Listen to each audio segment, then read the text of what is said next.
নমস্কার বন্ধুরা, নতুন আরেকটি ভিডিওতে আপনাদের সবাইকে স্বাগত জানাই। নিশ্চয়ই থাম্বনেল আর আমার টাইটেল দেখে আপনারা বুঝতে পেরেছেন আমি আজকে কী ধরনের ভিডিও নিয়ে আপনাদের সামনে হাজির হয়ে গেছি। আজকে আমি হাজির হয়ে গেছি ছাদ বাগানে কিভাবে সহজেই ফুলকপি চাষ করবেন তার সম্বন্ধে কিছু টিপস শেয়ার করব, আর কিভাবে তার কেয়ার করবেন, ফলন কিভাবে বড় বড় হবে তার সম্বন্ধে আমি আপনাদেরকে কিছু বলবো। তো বন্ধুরা সাথে থাকুন, দেখতে থাকুন।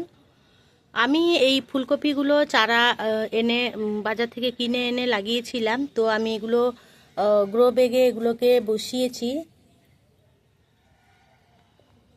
আপনাদের হাতের কাছে যদি কোনো গ্রো ব্যাগ থাকে কিংবা বোতল কেটে আপনারা বসিয়ে 5 লিটারের বোতল তাতেও বসাতে পারেন, আবার বালতিতেও বসাতে পারেন বা টবেও করতে পারেন, কোনো অসুবিধা নেই। আপনারা তো জানেন আমি আনাজের খোসা পচিয়ে আমি জৈব সার তৈরি করি। তো সেটা আমি দিয়েছিলাম। আপনাদের হাতের কাছে যে কোনো মাটি থাকলে আপনারা সেই মাটি দিয়েও মাটির সাথে ওই জৈব সার মিশিয়ে নেবেন।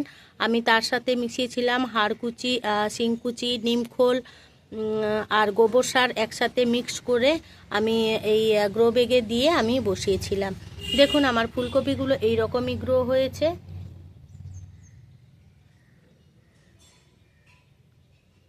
আরেকটা গাছে আমার এই যে কুঁড়িটা এসেছে। যদিও আমার এই চারাটা বসাতে অনেকটাই দেরি হয়ে গেছিলো, তাই এই সময় নয়তো এই সময় আমার ফুলকপিটা তোলা হয়ে যেত। তো বন্ধুরা দেখুন আমি এটা আমার একটা বড় গ্রো ব্যাগে দিয়েছিলাম, অনেকটাই বড় গ্রো ব্যাগটা। তো তার জন্য পাতাগুলো দেখুন বেশ সুন্দরভাবে এসেছে, আর সেইভাবেই আমার ফুলকপিটা বড় হবে। আপনারা সেই রকম পট দেখে বসাবেন। আপনাদের তার অনুযায়ী সে পটের অনুযায়ী ফুলকপির সাইজটা কিন্তু একদমই ডিপেন্ড করে। বন্ধুরা আপনারা যেসব বন্ধুরা আপনারা আমার এই ভিডিওটি দেখছেন, আপনারা কে কোত্থেকে একটু দেখছেন সেটা কিন্তু আমাকে কমেন্টে জানাতে একেবারেই ভুলবেন না। আর আমার এই ভিডিওগুলো আপনাদের কেমন লাগছে সেগুলো কিন্তু যদি আপনারা আমাকে কমেন্টে জানান তাহলে খুবই ভালো হয়। আপনারা আর কি ধরনের ভিডিও দেখতে চান সেটাও আমাকে কমেন্টে জানাবেন অবশ্যই। চারা বসানোর কিছুদিন পর মাঝে মাঝে অবশ্যই সর্ষে খোলকে পচিয়ে তার জল দিয়েছিলাম, আর ইউরিয়া দিয়েছিলাম যাতে গাছের গ্রোথটা ভালো হয় সেই জন্য। তো আপনারা চাইলে এই সব সারও ব্যবহার করতে পারেন।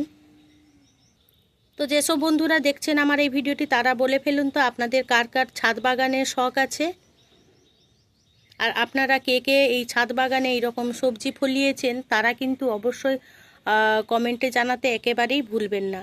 আমার এই ভিডিওগুলো যদি আপনাদের ভালো লেগে থাকে তাহলে আমার এই ক্ষুদ্র চ্যানেলটিকে সাবস্ক্রাইব করে আমার পাশে থাকবেন, আর পাশে থাকা বেল আইকনটি কিন্তু অবশ্যই অলে প্রেস করে রাখবেন। যখন আমি যে কোনো ভিডিও আপলোড করব আপনাদের কাছে সঙ্গে সঙ্গে নোটিফিকেশান চলে যাবে তার জন্য।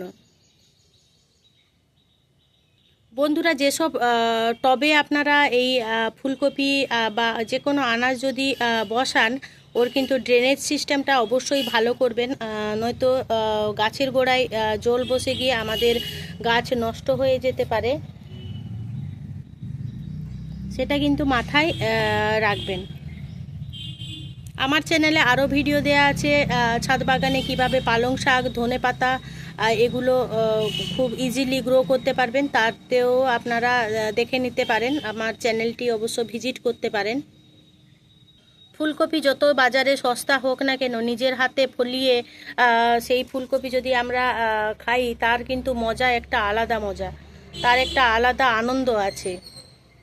তো বন্ধুরা আপনারা সেই বিষয়ে একটু বলুন আপনাদের নিজের হাতে ফলানো কি কি সবজি আপনারা ফলিয়েছেন সেটাও কিন্তু আমাকে কমেন্টে জানাবেন।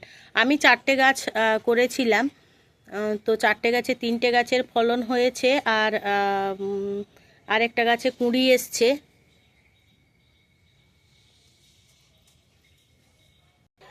আমার এই ভিডিওগুলো যদি আপনাদের কোনো অংশে ভালো লেগে থাকে তাহলে ছোট্ট একটা লাইক করে দেবেন।